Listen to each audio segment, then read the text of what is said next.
Yan. Ano vlog yan, kuya?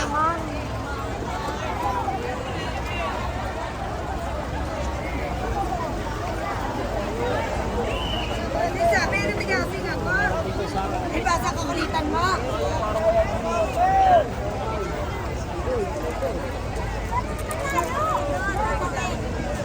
Sabi niya, wag mo nang tumawid eh! Ang bibig kami na bibig. Ano ko yung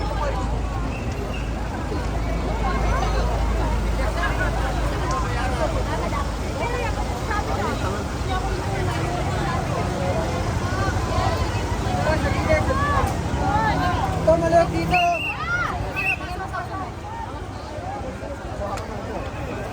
Hoy, wawa! Wawa!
Tin, maliit din natin.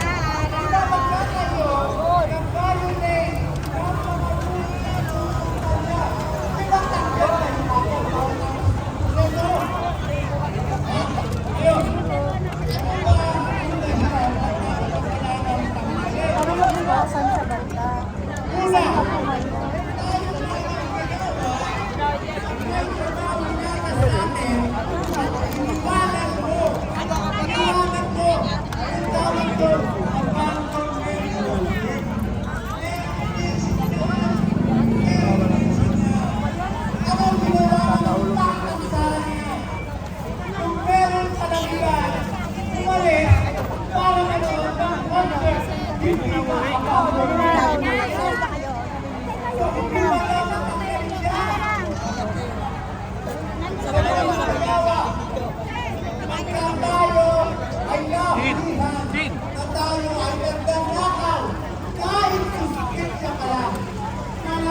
Proseso na tayo para tanggalin. Ano? Eh bakit nandyan pa yung impact na yan? Eh mahigit 600 million na ang hindi niya maipaliwanag. Ba't nandyan pa yan? Hindi ba kakapalanan ng mukha yan? Dapat na siyang tanggalin. Pangatlo, silipin ko yung aking notes, mga kapatid. Tayo ng mga manggagawa, hindi tayo pwedeng mag-violate o mang-harass ng mga kasama natin. Tama ba? Lalo na, meron ng ILO Convention ngayon laban sa violence at harassment sa world of work. Ngayon, bakit nandiyan pa yung Sara na yan? Ito mga nakaraang taon, halos araw-araw, nung nakaupo pa siya bilang VP, wala siyang ginawa kundi i-red-tag kami ng mga manggagawa. Hindi ba violence yan? Hindi ba harassment yan? Hindi ba dapat tanggalin na yan? Ito din naman pala, nagkakasunod naman pala tayo eh. Dapat tanggalin talaga yan. Now, having said that, make no mistake, wala na natin kabahan ng usapan. Hindi natin kailangan magpaliwanag paliwanag pa bakit siya dapat tanggalin. Ang kailangan natin ay katulad ng ginagawa natin na i-pressure natin ang mga nagdidesisyon sa ating bansa na mukhang marami ay nagdadalawang isip pa kung dapat man tanggalin ang impacta na yan o hindi. Ano ang magpapagalaw sa kanila? Tayo! Sino ang magpapagalaw sa kanila? Tayo! Paano natin sila mapapagalaw? Sa pamamagitan ng mga ganitong pagkilos. Tayo ang naglagay sa kanila sa kapangyarihan. Tayo ang bumoto sa kanila para gawin ang tama para sa atin. Tama? Tayo ang kanilang employer. Tama? Pag hindi ginawa ng Kongreso ang trabaho nila, anong tawag doon? Abandonment of work. Mabusit sila. Tama ba?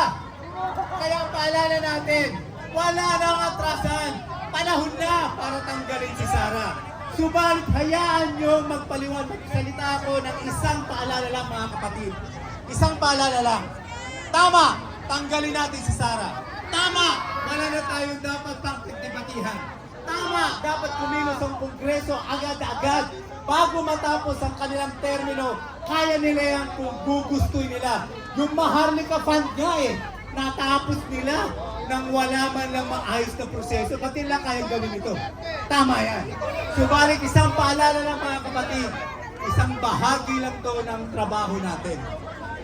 Kung seryoso tayo na tanggalin sa poder ang mga tao na nag-aabuso sa kanilang karapatan, kung seryoso tayo na gawin yan, alang-alang o sa pangalan ng hustisya, dapat